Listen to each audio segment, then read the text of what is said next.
Assalamualaikum warahmatullahi wabarakatuh. Nama saya Ismiati Rahmadani dari kelas 11 Agama. Di sini saya akan menjelaskan tentang gerakan pembaruan dalam Islam. Gerakan pembaruan dalam Islam terdapat pengertian tokoh-tokoh dan pemikiran tokoh-tokoh. Yang pertama pengertiannya. Pembaruan dalam Islam adalah upaya untuk menyesuaikan paham keagamaan Islam dengan perkembangan baru yang ditimbulkan oleh kemajuan ilmu pengetahuan dan teknologi modern. Dalam bahasa Arab disebut tajdid. Secara harfiah, tajdid berarti pembaruan dan pelakunya disebut mujaddid. Istilah tajdid sendiri memiliki arti yang luas, yaitu reformasi, purifikasi, modernisme, dan sebagainya. Istilah yang beragam itu mengindikasi bahwa terdapat variasi, entah itu aspek metodologi, doktrin, maupun solusi, dalam gerakan tajdid yang muncul di dunia Islam.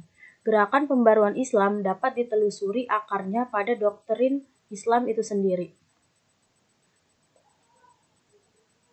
Tokoh-tokohnya itu terdapat Muhammad Ali Pasha, Jamaluddin Al-Afghani, Muhammad Abduh, Muhammad Rashid Ridho, dan Muhammad Iqbal.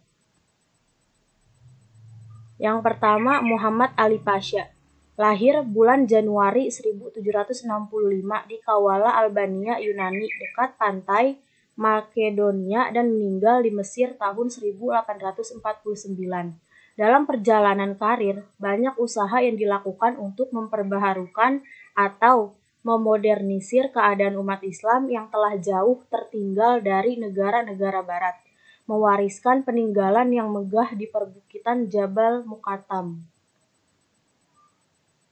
Yang kedua, Jamaluddin Al-Afghani, lahir di Asadobad, dekat Kanar di distrik Kabul, Afghanistan, tahun 1838 Masehi. Salah seorang pemimpin pergerakan Islam pada akhir abad 19. Ayahnya tergolong bangsawan yang terhormat yang bernama Sayyid San, dikenal dengan gelar Sadar Al-Husaini. Yang ketiga, Muhammad Abduh, lahir di pedusunan Delta Nil, Mesir pada tahun 1849.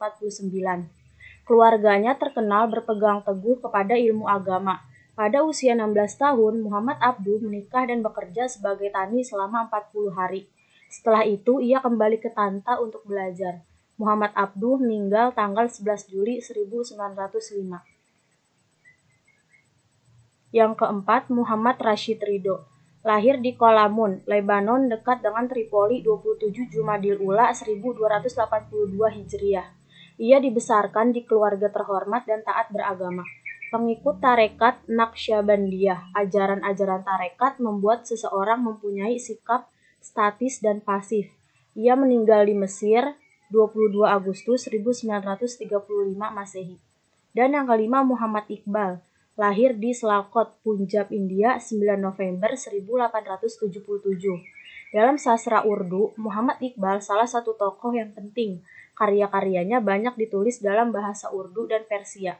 Meninggal di Lahore 21 April 1938 dalam usia 60 tahun.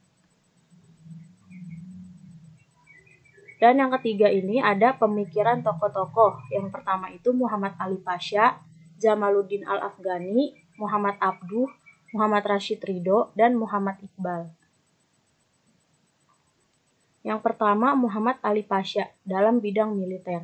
Tahun 1815 Masehi, pertama kali Mesir mendirikan sekolah militer yang sebagian besar instrukturnya dari Eropa. Muhammad Ali Pasha melatih militernya berdasarkan nizam al-jadid atau peraturan baru. Yang kedua, dalam bidang ekonomi dan sosial. Membangun sistem irigasi sehingga hasil pertanian menjadi lebih baik. Menyelesaikan pembangunan terusan kuno yang menghubungkan Alexandria dengan Sungai Nil. Dan yang ketiga, dalam bidang pendidikan. Mendirikan sekolah militer, teknik, dan kedokteran. Selain mendirikan sekolah, Ali mengirim pelajar keluar dan melakukan penerjemahan buku.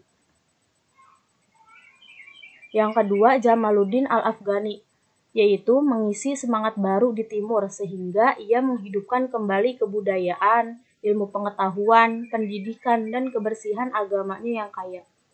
Melawan dominasi asing sehingga negara-negara timur dikembalikan kemerdekaannya yang diperkuat oleh ikatan kebersamaan. Yang ketiga, Muhammad Abduh dalam bidang pendidikan. Dia memperbarui pendidikan dan pelajaran modern dalam bidang masalah ijtihad, ibadah dan muamalah yang terdapat pada Al-Quran dan hadis. Yang keempat, Muhammad Rashid Ridho dalam bidang keagamaan. Ajaran yang murni terhindar dari bid'ah yang merongrong ajaran tauhid. Ijtihad diperlukan untuk persoalan hidup kemasyarakatan.